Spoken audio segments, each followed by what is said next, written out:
Alam nyo, madalas nating isipin na ang araw ng kalayaan, yun na yung simula ng lahat, bagong yugto.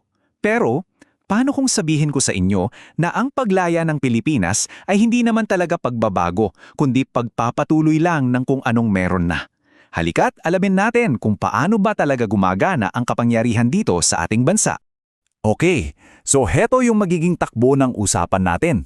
Sisimulan natin sa popular na kwento ng kalayaan, yung mito.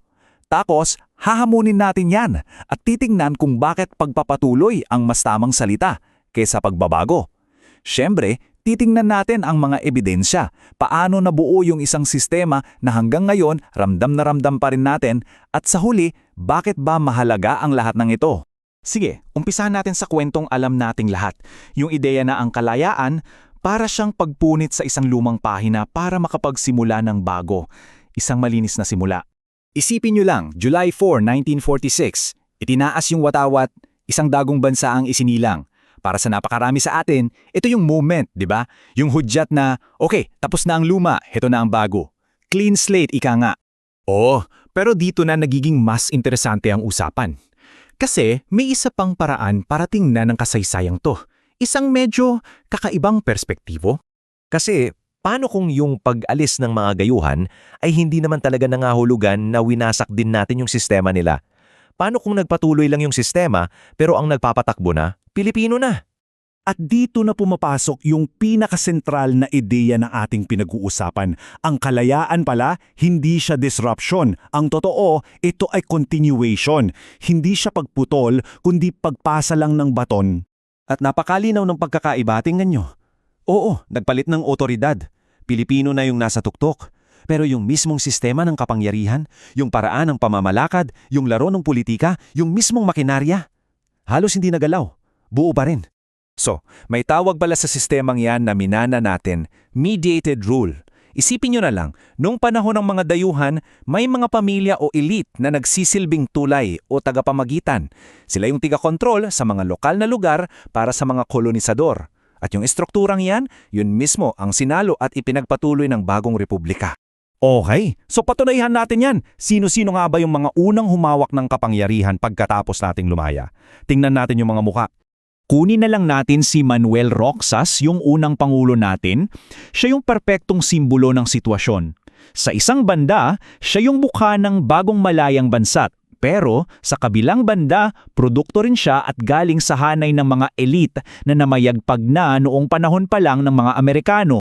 At hindi lang yan sa pahulo makikita ha. Tingnan natin yung pinakaunang kongreso ng Republika. Sa 78 miyembro nito. Well, halos lahat sila ay galing sa mga pamilyang dati nang may hawak na posisyon. Sila-sila pa rin, mga kaalyado ng mga dating leader tulad ni Quezon, mga pamilyang matagal nang naghahari sa mga probinsya. Ibig sabihin, Pilipino na nga ang mukha, pero yung pattern ng kapangyarihan, minanala. At ang patunay kung gaano katatagang sistemang to ay yung nangyari noong 1948. Biglang namatay si Presidente Rojas. Pero gumuho ba yung gobyerno? Hindi. Ang nangyari, napaka-smooth ng pag-upo ng vice-presidente. Pinapakita lang nito na ang tunay na kapangyarihan ay hindi nakasalalay sa isang tao lang, kundi sa buong network ng mga pamilya at alyansang nasa likod. At dahil sa minanang sistemang ito, isang napakalakas na paikot-ikot na proseso ang nabuo.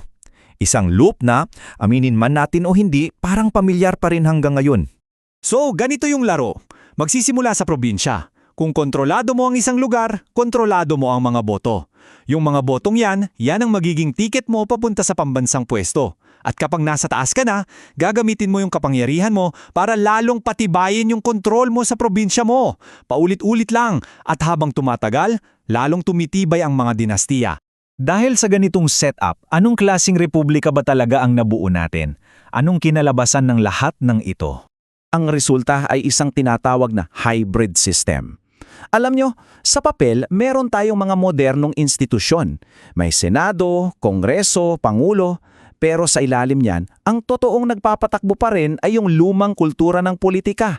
Katapatan sa pamilya, sa kamag-anak, sa personal na alyansa, hindi sa institusyon o sa bayan.